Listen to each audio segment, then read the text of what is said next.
접대비의 범위라는 건 여러분들 내용이 어렵지 않고요. 여러분들이 알고 있는 접대비의 정의를 생각하면 됩니다. 여러분들 접대비라는 것 자체가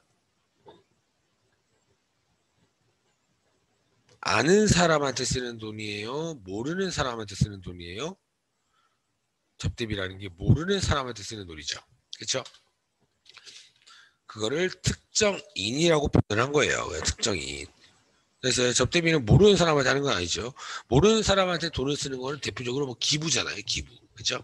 하지만 접대는 아는 사람, 저희가 알고 있는 현재 거래처에게 쓰는 돈이기 때문에 특정인이라고 표현을 한 겁니다.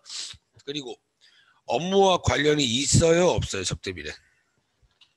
관련이 있죠? 그래서 저희가 접대비 막 500번대, 800번대 막 이러면서 여러분들이 분기 문제 풀었었잖아요. 그렇죠? 500번대, 800번대라는 것 자체가 사업과 관련 있는 비용이라는 뜻이겠죠. 그렇죠? 그리고 접대비라는 건 여러분들 공짜로 주는 거예요? 돈 받고 주는 거예요? 당연히 접대 목적이면 공짜로 지급하는 거 맞나요? 그래서 무상지급이라고 표현한 겁니다. 그래서 방금 얘기했지만 이 시간 여러분들이 알고 있는 접대비예요. 접대비. 회계에서 많이 풀어봤을 거 아니에요. 그렇죠? 여러분들이 알고 있는 접대비이기 때문에 이런 뭐 방금 제가 써드린 특정인, 업무 관련, 무상지급 이런 거 외울 필요도 없어요. 못하는 외워요. 뭐 시험 문제 언급도 안 할 텐데. 아시겠죠, 여러분들? 그래서 이런 것들이 접대비다라고 알고 계시면 돼요. 그래서 아마 169페이지 나와 있을 겁니다. 그렇죠? 다 똑같이 나와 있을 거예요. 그래서 바로 넘길까요? 광고 선접비 기부금은 여러분들 지금 접대비 파트하고 있으니까 여러분들이랑 상관이 없잖아요. 그러니까 바로 넘겨버리죠. 접대비라는 건 그냥 요런 성격이다. 요런 성격으로 돈을 쓰는 거다라고만 알고 계시면 돼요. 아시겠죠? 근데 중요한 게 170페이지입니다. 170페이지.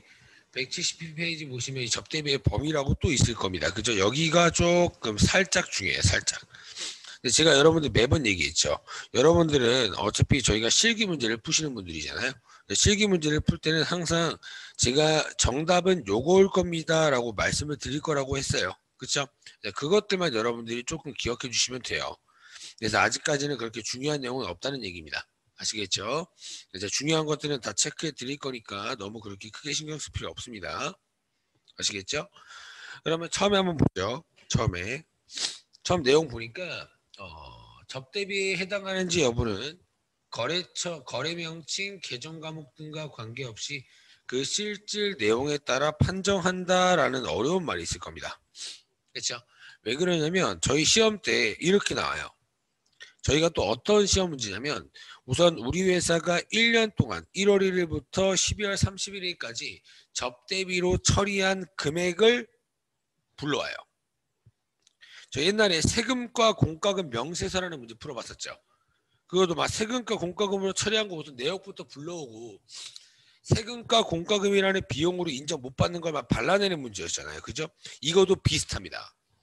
우선 접대비라고 처리한 내역들을 우선 불러오고요. 그 불러온 내역들 중에서 세법상 접대비로 인정하지 못하는 내역들을 저희가 또 발라내는 문제예요. 어떤 문제인지 이해가 되셨나요? 그런데 여러분들 우리 회사가 만약에 이렇게 했다고 칠게요. 어떤 식이냐면 외상 매출금 1,000원이 대손 발생하였다. 이렇게 한번 하겠습니다. 그리고 대손 충당금은 없다라고 칠게요. 그냥 잔액은 없음.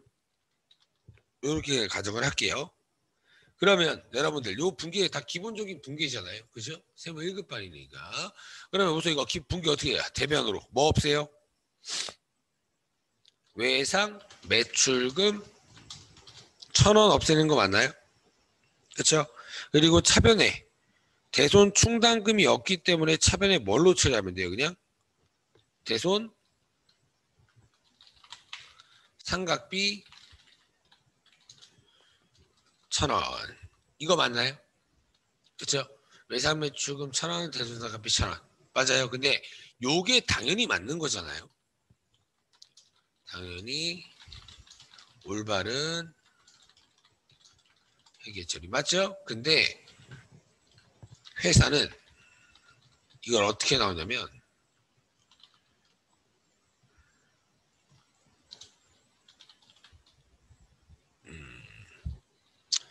이렇게 하죠. 그냥 조금 더 시험이랑 똑같이 한번 설명드리죠. 시험이랑 똑같이. 제가 이따가 제가 대충 어떤 건지 설명을 드릴 건데,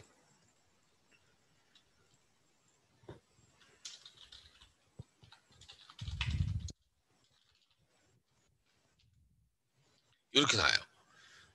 그냥 여러분들 그냥 시험 문제가 어떻게 나오는지는 이따가 저랑 풀어볼 거니까 대략 어떤 내용인지 한번 볼 겁니다. 접대비의 범위라는 게. 그럼 봤을 때 외상 매출금 1,000원에 대해서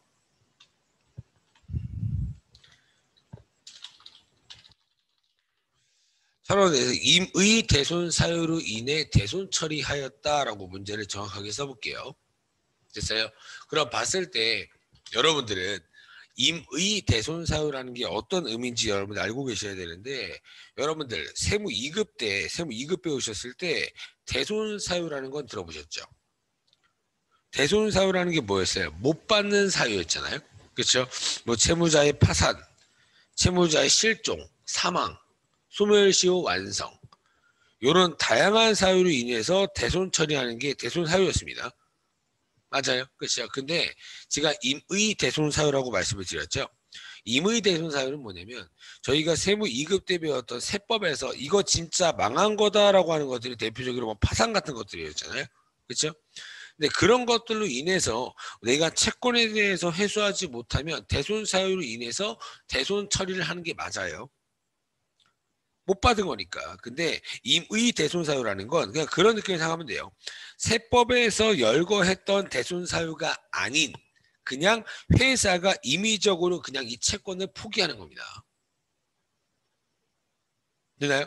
그 거래처한테 1,000원을 받아야 되는데 그냥 그냥 우리 안 받을게. 이랬다는 게 임의 대손 사유예요. 되나요? 근데 뭐 일반적으로는 그럴 일이 거의 없죠. 그렇죠?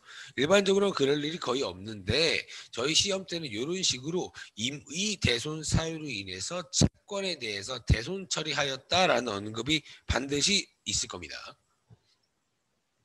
그러면 여러분들 국가 입장, 세법 입장에서는 이런 임의 대손 사유로 인해서 대손 처리하는 걸 냅둘 것 같아요? 안 냅둘 것 같아요? 당연히 냅두지 않습니다. 그렇죠? 야, 네가 안 받아놓고서 대손 처리하면 어떻게 하냐? 이렇게 나온다고요. 세법은. 이해되시나요? 그렇기 때문에 세법에서 딱 인정하는 대손 사유들을 만들어 놨었겠죠. 여러분들이 알고 있는 파산 같은 것들. 되나요? 그러면 국가 입장에서는 이렇게 회사가 대손 상각비 여러분들이 알고 있는 대손 회계 처리가 요거잖아요. 회사가 이런 식으로 대손 회계 처리를 하더라도 국가에서 인정해주지 않습니다. 아시겠지? 이유가 뭐라고요? 임의 대손 사유니까. 그러니까 지가 포기한 건데 대손 처리를 왜 해요? 됐어요? 그러면 여러분들 세법 입장에서 지금 회사가 대손 처리한 1,000원 있죠. 얘를 어떻게 바라볼 거냐가 중요하다는 얘기예요. 그렇죠? 그러면 이거 어떻게 할 거냐? 그래서 세법 입장에서는 이 1,000원을 뭐냐면 접대 목적이라고 봐요. 이해됐나요? 생각해보세요. 아예 생판 모르고 안 친한 거래처한테 받을 돈을 포기할 것 같아요? 친한 거래처한테 받을 돈을 포기할 것 같아요? 일반적으로 친한 거래처한테 너 힘드니까 내가 그냥 안 받을게라고 포기하는 경우가 대다수일 겁니다. 그렇죠. 별로 친하지도 않는 거래처한테 돈을 왜 안 받으려고 해요? 무조건 받으려고 하지. 맞아요. 국가 입장에서 너 일부러 친한 거래처한테 접대 목적으로 그건 포기한 거야. 이렇게 바라보는 게 국가 입장의 얘기입니다. 어떤 이유인지 아시겠죠? 여러분들이 만약에 친구한테 돈을 빌려주고 친구가 힘들대요. 그럼 어떻게 할 거예요? 안 받을 수도 있잖아요. 친구가 힘들다고 하면. 그렇죠? 친구가 너무 힘들어 이러면 내 입장에서 그래 너 힘드니까 그냥 주지 마. 이랬다는 게 임의 대손사유예요. 그러면 국가 입장에서는 야 그거 너가 그냥 실제로 너가 포기한 거지 실제로 그 회사가 망해서 못 준 게 아니잖아. 그런 건 대손 처리하면 안 돼. 그냥 그 회사한테 접대 목적으로 그냥 너가 쓴 거야. 이렇게 바라보는 게 국가 입장이라는 얘기입니다. 이해되시나요? 그렇기 때문에 제가 요거를 설명드리는 이유가 제가 아까 저희 시험 문제가 어떤 식으로 나오는지 말씀을 드렸죠. 그렇죠? 일반적으로 1월 1일부터 12월 31일까지 회사가 접대비로 계산한 금액을 쫙 불러올 겁니다. 그러면 쫙 불러오고 끝이 아니에요. 문제에서 요런 거래를 보여줄 거라고요. 요런 거래를 보여주면 이 거래 뭐야? 요런 게 아니라 요 거래 회사는 대손 처리하였다라고 되어 있으니까 요렇게 처리했을 거 아니에요. 그죠? 하지만 요 대손 처리한 1,000원에 대해서 입장에서는 대손으로 인정해 주는 거냐 아니면 요 1,000원을 접대 목적으로 바라볼 거냐 요렇게 국가 입장에서 한번 따져봐야 된다는 얘기예요. 이해되시나요? 그렇기 때문에 저희가 일반적으로 분계 문제를 풀 때는 뭐 접대 목적으로 뭐 선물 세트를 사서 이런 식으로 나오잖아요. 그죠? 그거는 당연히 접대비인 거고요. 접대비라는 계정 과목으로 쓰지 않더라도 그 접대 그 관한 금액에 대한 실질 내용으로 접대비인지 아닌지 판단한다는 얘기입니다. 회사는 접대비를 처리했나요? 아니죠. 지금 대손상각비라고 처리했잖아요. 그죠? 대손상각비라는 비용으로 처리했다고 그냥 냅두는 게 아니라 그 내용을 본다는 얘기예요. 왜 대손상각비로 처리했나? 이해되시나요? 요 회사는 대손상각비로 처리했지만 국가 입장에서 요 내용을 무슨 목적으로 바라본다고요? 접대 목적으로 바라본다고요. 이런 식으로 실질 내용을 따져본다라고 표현하는 겁니다. 되셨나요? 됐죠? 그러면 그렇게 실질 내용을 따져보는 것들이 뭐뭐 있을까 한번 배워보자는 얘기예요. 계정 과목이 접대비가 아니라고 해서 접대비가 아닌 겁니다. 아시겠죠? 회사가 접대비로 처리하지 않아도 국가 입장에서 그 내용을 보고 판단한다고요. 그거를 여러분들이 판단하셔야 된다고요. 네, 뭐 이런 거죠. 만약에 내가 직원을 위해서 커피를 10,000원치 썼대요. 직원을 위해서. 직원을 위해서 커피를 10,000원치 쓰면 여러분들 그거 무슨 비예요? 무슨 비예요? 계정 과목. 복리후생비 맞나요? 그렇죠? 복리후생비 맞죠? 그러면 또 하나 낼게요. 이번엔 직원을 위해서 사준 게 아니라 다른 거래처한테 커피를 사줬답니다. 그러면 복리후생비인가요? 아니죠. 다른 거래처한테 커피를 사준 거면은 접대비가 될 거예요. 근데 회사는 반드시 복리후생비로 처리하였다 이렇게 나올 거라고요. 시험에서는. 그러면 이 문제를 틀리는 사람은 회사가 복리후생비라고 처리했으니까 복리후생비겠구나 하고 냅둬버리면 끝인 거예요. 그 문제는 틀린 겁니다. 왜요? 제가 계정 과목은 접대비로 처리하지 않았지만 그 내역의 실질 내용을 본다고요. 이게 진짜로 복리후생비와 관련된 쓴 건지 아니면 진짜 접대비인 건지. 근데 매출거래처한테 커피를 사주면 당연히 접대비가 맞잖아요. 맞아요. 그러면 회사가 복리후생비라고 처리해도 당연히 접대비로 바라봐야 되는 거 맞죠? 그러면 그 복리후생비라는 계정 과목도 불러오는 겁니다. 이 접대비라는 실기 프로그램에.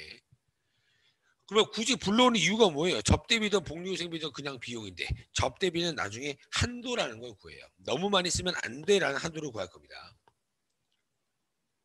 아시겠죠? 그래서 이따가 제가 보여드릴 거지만 여러분들은 접대비라는 계정 과목을 쓰지 않더라도 그 내용을 보고 한번 접대비인지 아닌지 판단하라는 겁니다. 그게 여러분들 시험 문제예요.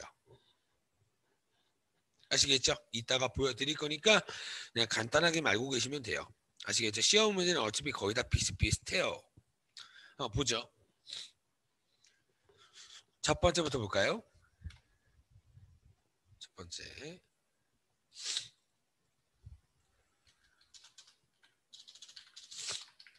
1번. 사용인이 조직한 단체에 지출한 복리시설비라고 나와 있을 겁니다. 그죠? 사용인이라는 건 제가 옛날에 말씀을 드렸지만 뭐예요? 그냥 직원들이에요. 직원들. 그냥 직원들을 사용인이라고 표현하는 겁니다. 됐어요? 됐죠? 그러면 여러분들 그런 느낌이 있죠. 그냥 간단하게 여러분들이 이해할 수 있을 정도로만 제가 설명을 드리겠습니다. 만약에 회사가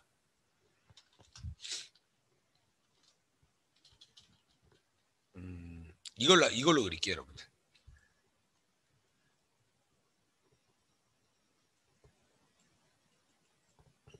중요한 거는 제가 마지막에 체크해 드릴 겁니다. 이거 그냥 회사 두 개를 한번 그려본 거예요, 제가. A 회사 두 개를 그려본 겁니다. 그럼 봤을 때 A 회사 안에 B가 또 있어요. B. 여기도 B. A는 회사. 여기도 회사. 이 회사들이 있는 상태에서 여러분들 회사 A라는 회사 안에 B라는 게 있습니다. 이 B는 뭐냐면 직원들이 조직한 단체라고 생각하시면 돼요. 단체. 아시겠죠? 됐어요? 직원들이 조직한 단체입니다. 아시겠죠? 그러면 우리 회사가 이 B라는 단체한테 돈을 썼대요. 저희 여기에도 돈. 우선 B라는 요 단체들은 여기 단체. 단체들은 우선 뭐예요? A 회사의 직원들입니다. 당연히. 그래서 A 안에다 그린 거예요. 아시겠죠, 여러분들? 됐어요? 됐죠? 그럼 봤을 때 이 B라는 단체, 이 첫 번째 유형의 이 B라는 단체는 그냥 소집단이라고 표현할게요, 그냥. 그러니까 지네끼리 뭉쳐 다니는 거예요, 그냥. 직원들끼리 모여가지고. 됐나요? 그리고 이쪽 오른쪽 유형의 단체는 노동조합이라고 하겠습니다. 노동조합. 노동조합은 다들 뭔지 아시죠? 그쵸? 뭔가 직원들이 뭔가 부당하다고 생각을 받았을 때 싸워주는 단체잖아요. 싸워주는 단체. 맞아요. 그렇죠? 그러면 요거까지 여러분들이 이해를 하시고 뭐 지금 뭐 쓴 것도 없습니다. B라는 단체는 여러분들 그냥 소집단이에요.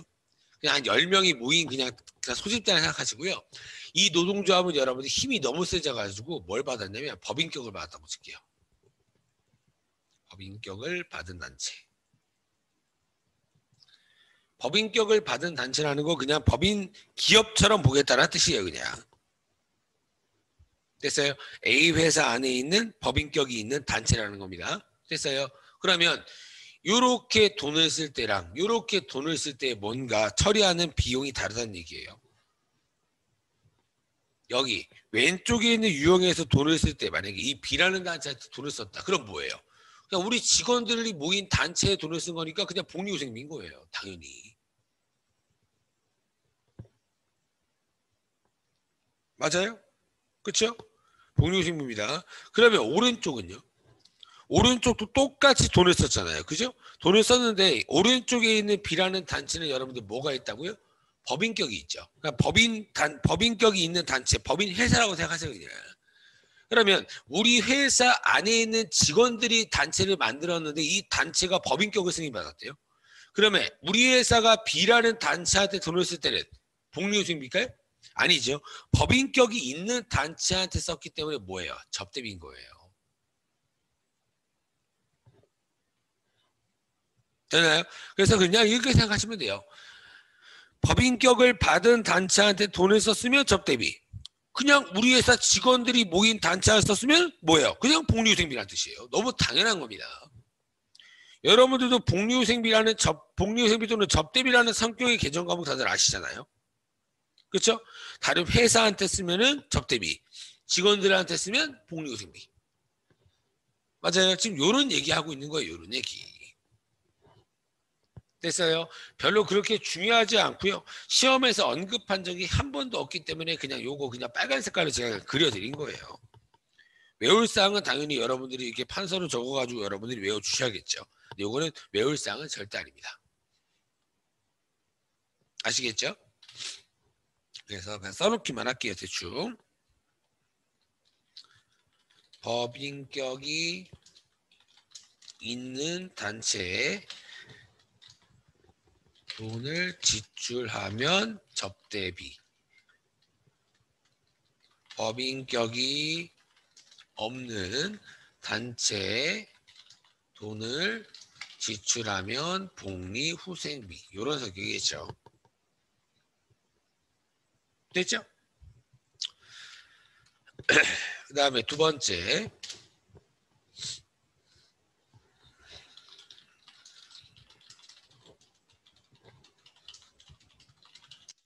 이런 말이 있을 겁니다. 이런 말은 조금 어려울 수 있어요. 조금. 한번 볼까요? 그래서 여러분들이 다 배웠던 내용입니다. 여러분들 사업상 증여라는 게 여러분들 어디서 배웠어요? 간주 공급 파트에서 배웠었습니다. 간주 공급 맞아요? 다 배웠었던 거죠, 여러분들. 그죠? 그러면 뭐 그냥 의미만 한번 생각해보자는 얘기예요. 요것도 접대비가 맞나 안 맞나. 그럼 보셨을 때 간주 공급의 의미가 뭐였어요, 여러분들? 실제 판매한 것은 아니지만 실제 판매한 것으로 보겠다. 누구 입장이요? 부가세법상 입장이요.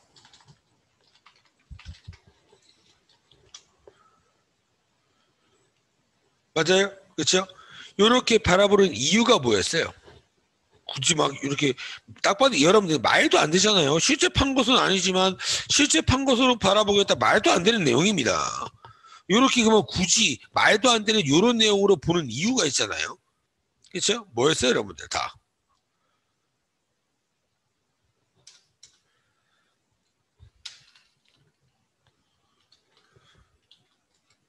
설명을 드리죠.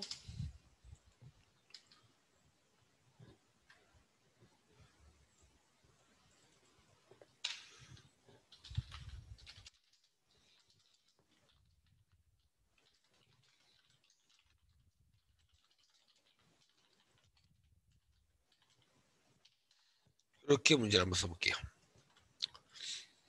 상품을 1,000원에 매입하고 현금으로 지급을 했습니다. 돈을.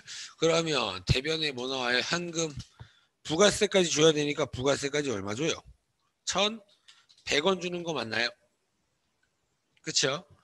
여러분 밖에 나오지 마세요. 너무 춥네요. 강의실에 히터만 돼가지고. 여기서 보면 상품은 얼마예요? 1,000원. 맞죠? 상품은 1,000원에 구입했고요. 부가세 얼마 준 거예요? 부가세 100원 준 거 맞나요? 그렇죠?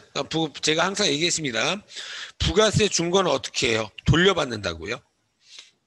그렇죠? 부가세 준 것은 돌려받기 때문에 그 부가세 준 것은 나의 자산이다. 라고 말씀을 드렸습니다. 그러면 차변에 부가세 뭐예요? 대급금. 얼마죠? 100원.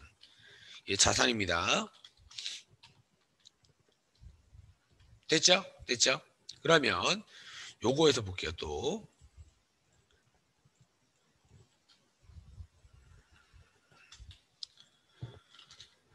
부가세 계산 구조 어떻게 돼요? 매출세액에서 매입세액을 빼면 뭐가 나와요? 납부세액 나오는 거 맞나요? 그쵸? 그럼 보세요. 첫 번째 케이스.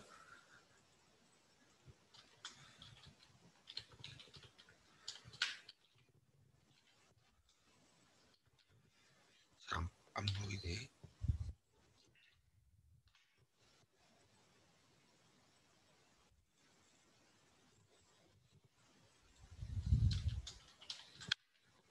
첫 번째 케이스 보죠. 첫 번째 케이스는 실제 판매. 실제 판매한 거예요. 상품 자체가 판매 목적으로 사오는 물품이잖아요. 그렇죠? 그래서 실제 판매했다는 겁니다. 얼마에 판매했냐면 2,000원에 별도 현금 판매. 이렇게 한번 써볼게요. 2,000원에 현금 판매했습니다. 그 분기 어떻게 돼요? 차변에 돈 얼마 받아요? 현금으로 2,200원 받는 거 맞나요? 부가세까지?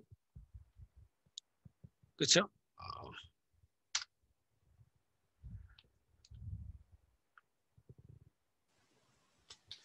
부가세까지 2,200원 받고 대변에 돈 버는 거잖아요. 상품을 판매했으면 상품 매출이라는 수익이 발생해야겠죠.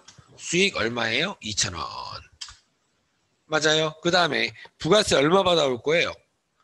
부가세 2,000원에 10%니까 200원 맞나요? 그렇죠. 그래서 그 200원은 우리 회사 입장에서 국가한테 내야 되는 거니까 부채라고 했습니다. 부채. 맞아요. 그래서 뭐였어요? 부가세 예수금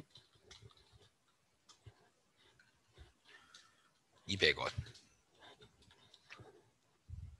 됐죠? 뭐 요거까지는 다들 알고 계실 겁니다. 그냥 저희가 했던 이거는 50일과세 매입, 요거는 10일과세 매출 요거잖아요. 그렇죠? 그러면 저는 매출세액은 얼마예요?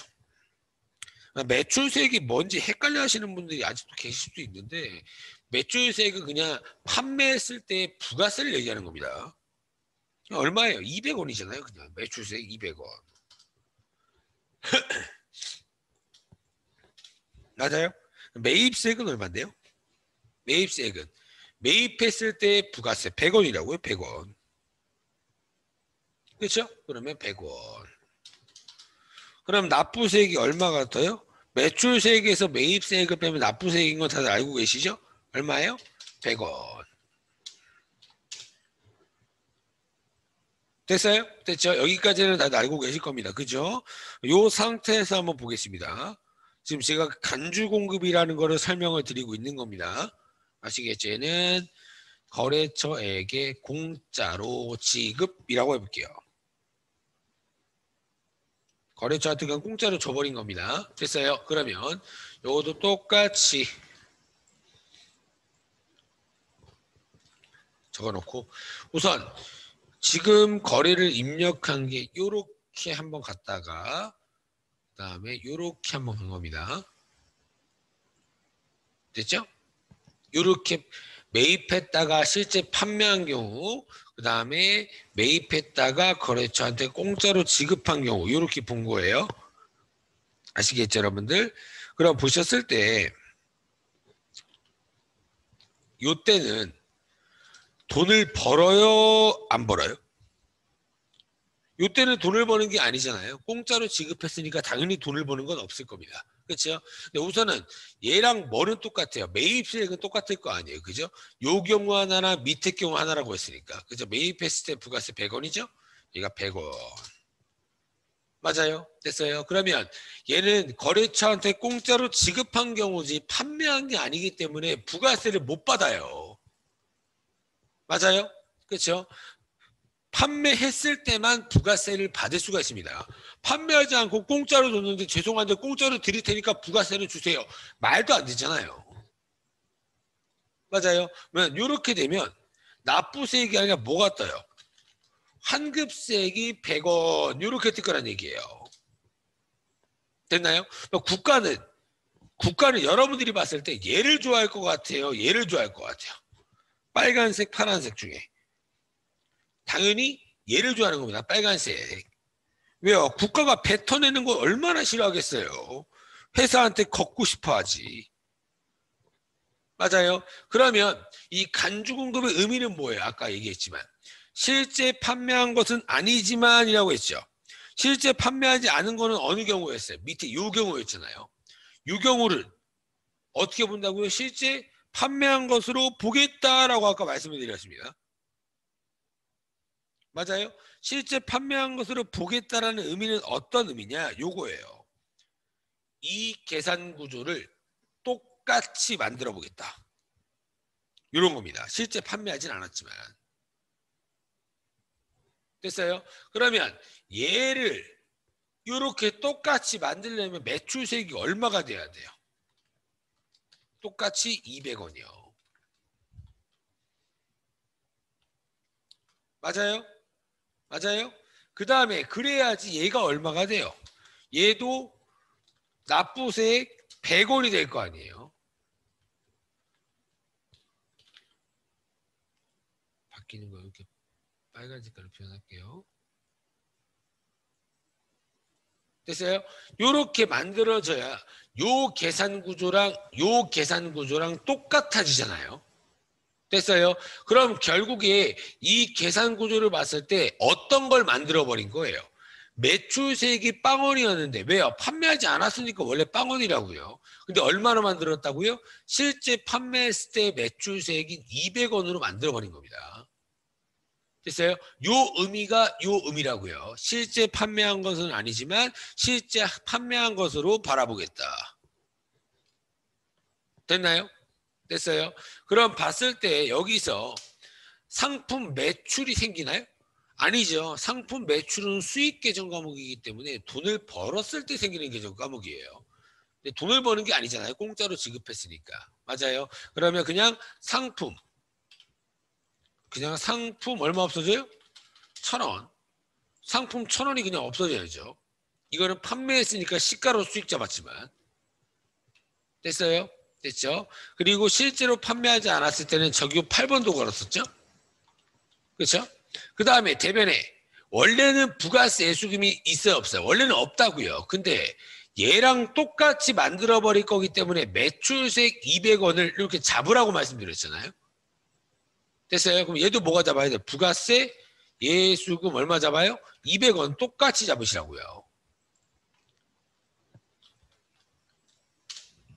얘랑 똑같이.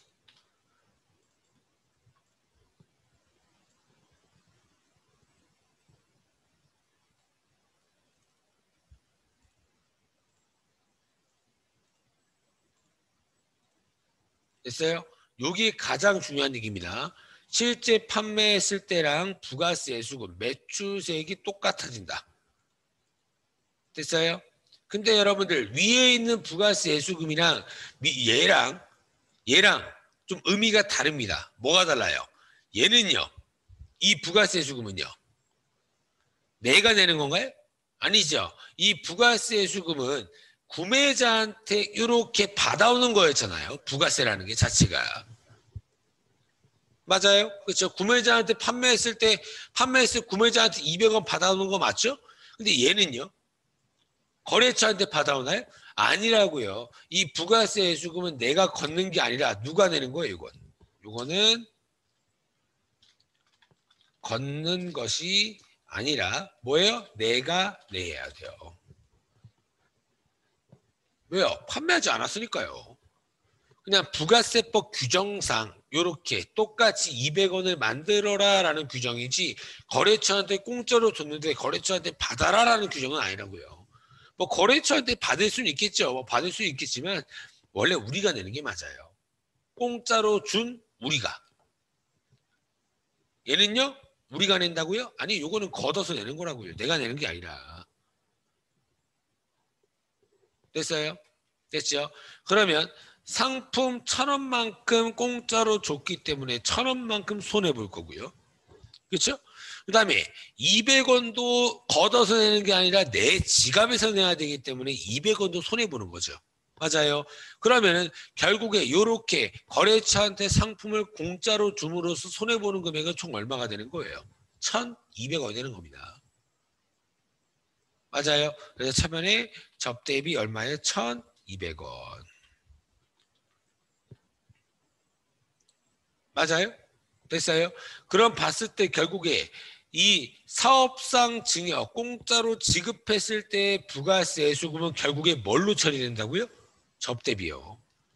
요 얘기가 그냥 요 얘기인 거예요. 사업상 증여에 따른 부가가치세, 매출세. 됐어요? 왜요? 사업상 증여라는 건 공짜로 지급하기 때문에 그와 관련된 10% 부가세를 걷어서 내는 게 아니라 내가 지급하는 거기 때문에 똑같이 요거도 똑같이 접대비라는 비용으로 인정을 받는다. 요게 회계 1급 때부터 배웠던 내용입니다. 맞아요? 근데 간주공급이라는 것 자체가 어렵긴 어려워요.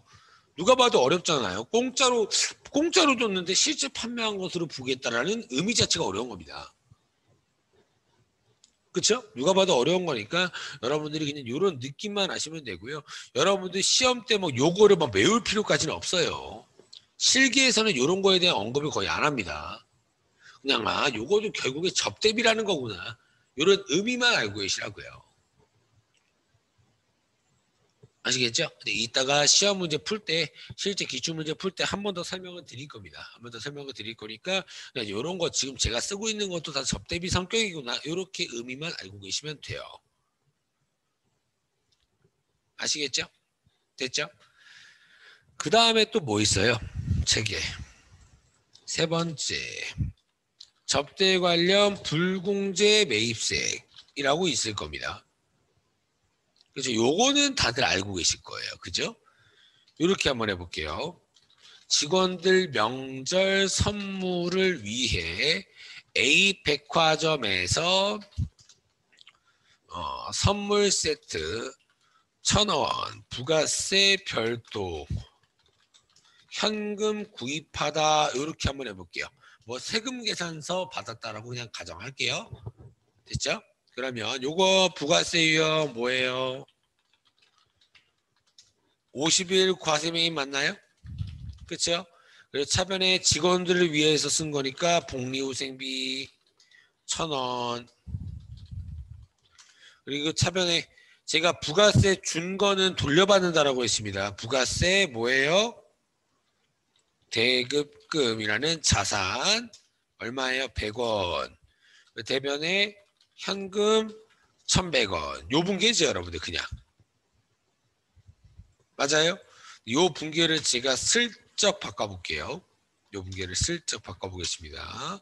이번엔 직원들 명절 선물이 아니라요.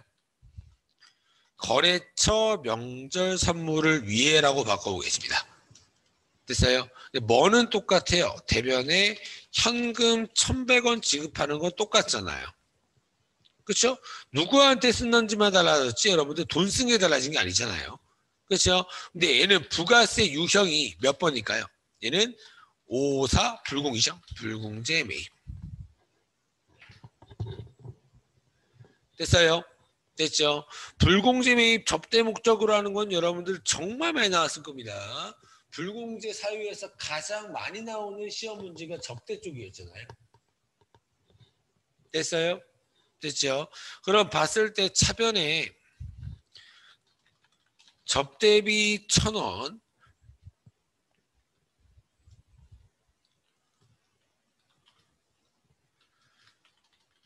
부가세 대급금 100원 이건가요? 아니죠. 불공제 매입이라는 게 의미가 뭐였어요? 부가세 지급하여도 돌려받지 못한다라는 의미였잖아요. 맞아요? 부가세를 지급하여도 돌려받지 못한다. 얘는요. 50일 과세이기 때문에 돌려받을 수가 있으니까 부가세 대급금이라는 자산을 100원으로 처리한 거고요. 밑에는요. 불공이기 때문에 부가세 지급한 거를 돌려받지 못하기 때문에 대급금이라는 자산이 나오면 안 되잖아요. 다들 알고 계실 겁니다. 그렇죠? 그러면 내가 부가세 지급한 100원에 대해서 돌려받지 못하면 회사 입장에서는 이득 볼 것 같아요? 손해 볼 것 같아요? 당연히 손해일 겁니다. 그죠? 내가 지급한 거 원래 돌려받는데 못 돌려받게 되면 손해보겠죠. 그래서 이 부가세 대급금이 어떻게 돼요? 사라지고 비용으로 손해보기 때문에 접대비로 1,100원 이렇게 처리가 되잖아요. 다들 알고 계시죠? 그렇죠? 이런 것들을 알고 계시겠지만 한 번 더 보여드리는 이유가 뭐냐면 이 실기만 풀다 보면 여러분들 이런 분기가 헷갈릴 때가 있어요. 오사불공하면 부가세 대급금이 자연스럽게 안 뜨잖아요. 그죠? 근데 왜 안 뜨는지를 알고 있으라는 얘기입니다. 안 떴구나 하고 그냥 넘기는 게 아니라. 아시겠죠, 여러분들? 됐죠? 그러면 결국에 지금 쓴 게 뭐였어요? 접대 관련 불공제 매입세. 결국에 방금 썼던 부가세 대급금이라는 매입세 100원이 뭘로 처리됐어요? 접대비로 처리했다고요. 그래서 이거는 여러분들 성격상 실제로 접대 목적으로 쓴 돈은 아니잖아요. 이 100원도 그렇고 아까 200원도 그렇고 하지만 결국에 회계 처리가 접대비라는 비용으로 계산되기 때문에 여기 있는 금액들도 모두 다 접대비의 범위 안에 포함되어 있다 이런 의미예요. 네 번째 뭐라고 되어 있어요? 약정에 따라 채권의 전부 또는 일부를 포기한 경우 대손금으로 보지 않고 접대비로 본다. 이거 아까 제가 설명을 해드렸던 거죠. 그렇죠? 여기서 대손금이라는 건 여러분들이 알고 있는 대손상각비를 세법에서 다르게 부르는 말이에요. 대손금은 여러분들이 알고 있는 대손상각비입니다. 그러면 제가 여기서 아까도 설명을 드렸지만 이렇게 약정에 따라서 포기한 경우라고 되어 있잖아요. 그죠? 약정에 따라서 포기한 경우는 너가 언제까지 나한테 돈을 지급하지 않으면 나는 너에 대한 돈을 받지 않을게. 이런 내용들이에요. 그럼 봤을 때 여러분들 약정에 따라 포기하는 경우가 대손금으로 인정이 될까요? 당연히 안 되는 겁니다. 어떤 사업자가 여러분들 너 언제까지 돈 안 주면 나 그 돈 안 받을게라고 누가 그래요?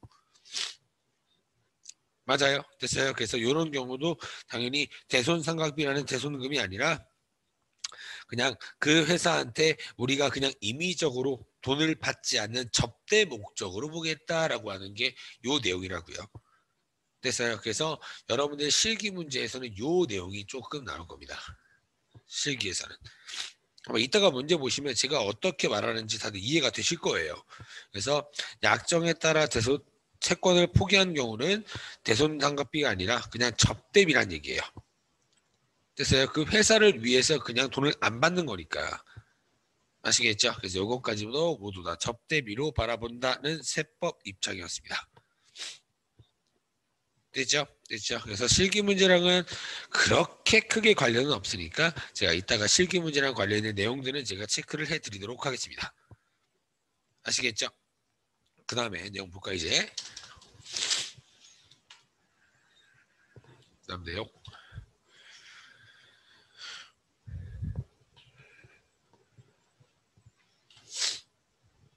이걸 위에다 쓰면 좀 깔끔할 것 같은데 네, 이렇게.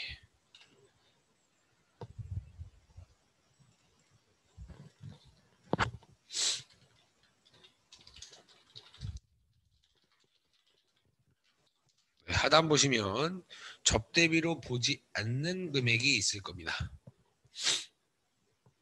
접대비로 보지 않는 금액. 요거 몇 개 있어요? 뭐 3개 정도 있네요. 3개. A, B, C가 없네. C.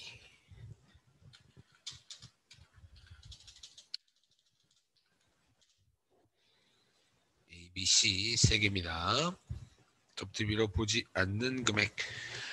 처음 보시면 주주 임직원이 부담하여 할 접대비라고 되어 있죠. 있나요? 주주 임직원이 부담하여 할 접대비입니다.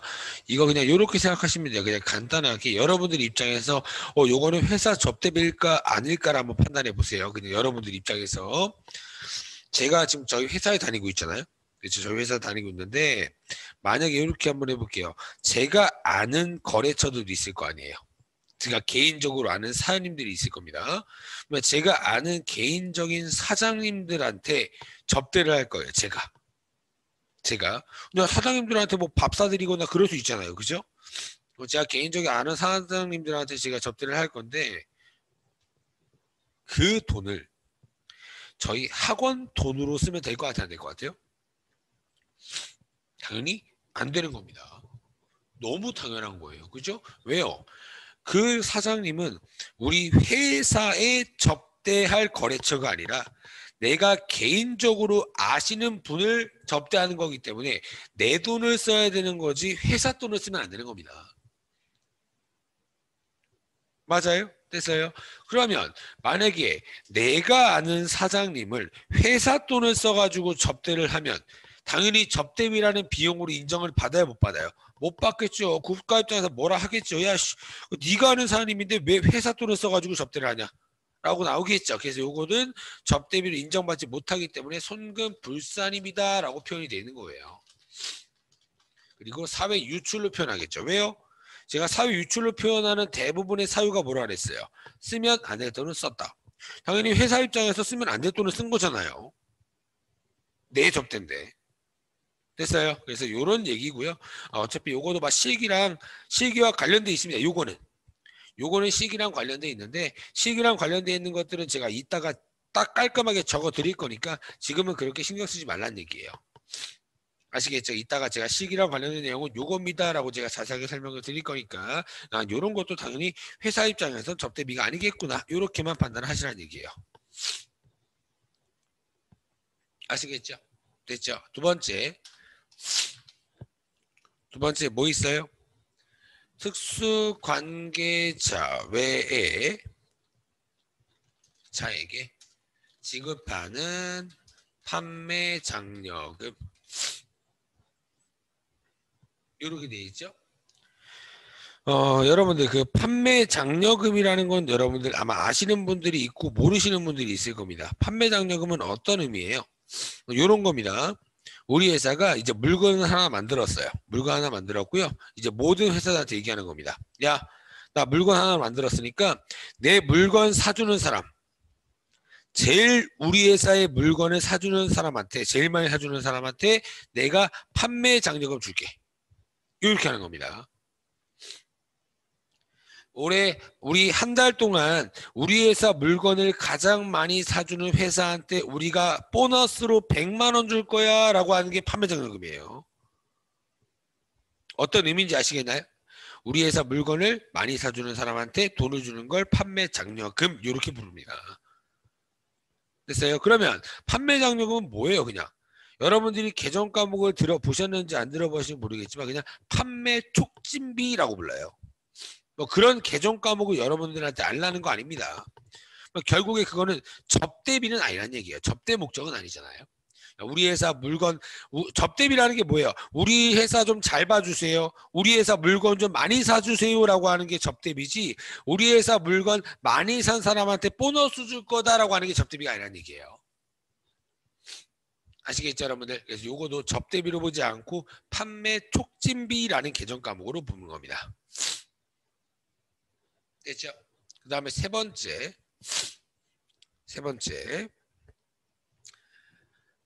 광고 선점 목적으로 기증한 물품의 구입 비용. 이거 옛날에 저랑 봤었던 내용입니다. 광고 선점 목적으로 기증한 물품의 구입 비용. 요거는 뭐예요? 그냥 광고 선점 목적이니까 그냥 광고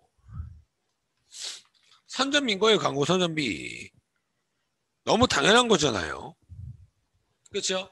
근데 여러분들 첫 번째 그 괄호 써 있는 거 보이시나요? 괄호가 조금 살짝 중요합니다. 괄호. 제가 써놓을게요, 여러분들. 괄호 보시면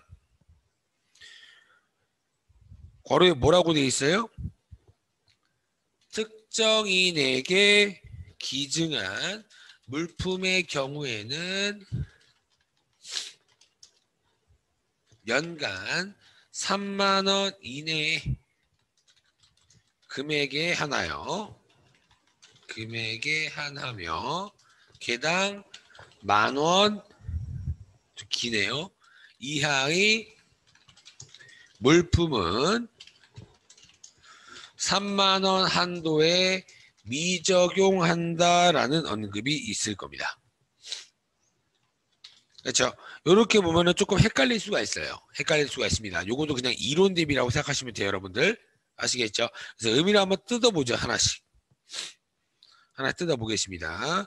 지금 처음에 방금 제가 설명드렸던 게 광고 목적으로 구입한 비용은 원래 광고 선전비가 맞잖아요. 그렇죠? 광고 선전비가 맞는데 이런 식으로 특정인에게 기증한 물품의 경우래요. 여러분들 광고 선전이라는 게 모르는 사람한테 하는 거예요? 아는 사람한테 하는 거예요? 광고 선전이라는 건 여러분들 불특정 다수인에게 쓰는 게 광고 선전이에요. 맞아요. 여러분들 그런 거 있잖아요. 막 번화가 같은 데 지나가면은 핸드폰 매장에서 우리 회사 핸드폰 사주시면 뭐 추첨해서 뭐 드려요. 뭐 핸드폰 케이스 드립니다. 뭐 이런 것들 많이 보셨을 겁니다. 맞아요. 여러분들 어떤 핸드폰사 직원이 여러분들을 딱 잡고요.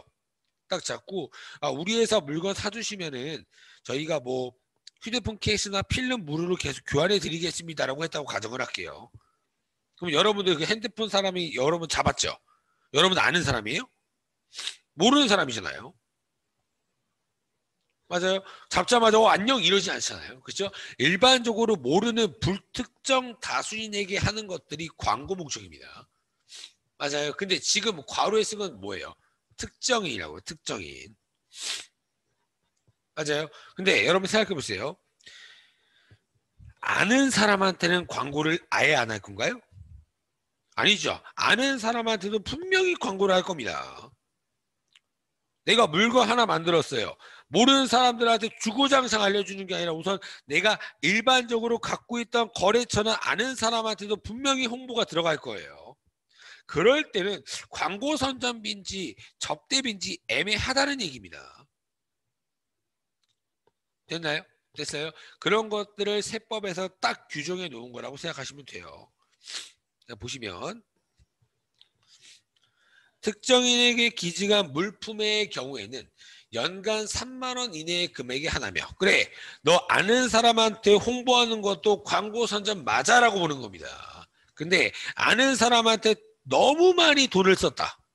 광고 목적으로 막 광고 목적으로 아는 사람한테 사장님 한번 써보세요 하고 막 1,000만 원짜리 드리면 너무 크잖아요. 그래서 그러면 한 거래처당 3만 원 이내의 금액만 해라라는 규정인 겁니다. 이해되시나요? 됐어요. 너가 아는 사람한테 홍보를 하더라도 광고 선전으로 인정을 할 거다. 하지만 그 아는 사람한테 광고 선전 목적으로 금액을 너무 많이 하면 우리도 뭔가 좀 규제가 들어갈 거다라는 지금 규정을 하고 계신 거예요. 되셨나요? 연간 얼마요? 3만 원이요. 근데 뒤에 또 이런 말이 있죠. 개당 얼마의 물품을 제외한대요. 10,000원 이하의 물품은 3만 원 한도를 체크하지 않는답니다. 그거 무슨 의미예요? 만약에 어느 특정인 어느 한 거래처한테 제가 광고 목적으로 5,000원짜리를 500개 줬대요. 5,000원짜리를 500개 줬습니다. 5,000원짜리를 500개 주면은 곱해버리면 금액이 크죠. 그러면 연간 3만 원 한도가 넘어야 안 넘어요? 5,000원짜리를 500개 주면. 한도 넘잖아요. 그죠? 하지만 한 개의 물품당 10,000원 이하의 금액이면 얼마든지 광고 선전으로 특정인한테 줘도 터치하지 않겠다. 이런 규정이 되는 겁니다. 됐어요? 정리해 드릴게요. 특정인한테 홍보를 할 거면 조금만 해라. 조금만 해라라는 규정은 1년에 3만 원까지만 해라. 근데 너가 혹시나 10,000원 이하의 물품을 계속 광고 선전 목적으로 특정인한테 줬을 때는 우리 세법도 터치하지 않겠다. 되셨나요? 됐어요? 됐죠? 근데 만약에 이렇게 한번 해보죠. 뭐 문제 나온 적은 없지만 그냥 대충 한 번만 또 해보면 만약에 우리 회사가 2만 원짜리를 3개 했대요. 2만 원짜리 3개. 됐어요? 2만 원짜리 3개면 우선 하나당 10,000원은 다 넘죠? 그러면 3만 원 한도를 체크해야 될 겁니다. 그렇죠? 2만 원짜리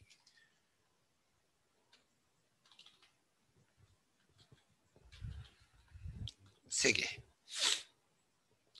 되나요? 개당 10,000원은 넘어요. 됐어요? 그러면 개당 10,000원 넘으니까 뭐 해야 돼요? 연간 3만 원 한도 체크해야 될 겁니다. 맞아요? 됐죠? 요러면 여러분들 총 얼마가 되는 거예요? 6만 원 맞나요? 2만 원짜리 3개면 6만 원 맞죠? 요러면 비용으로 인정받지 못하는 금액이 6만 원 다예요.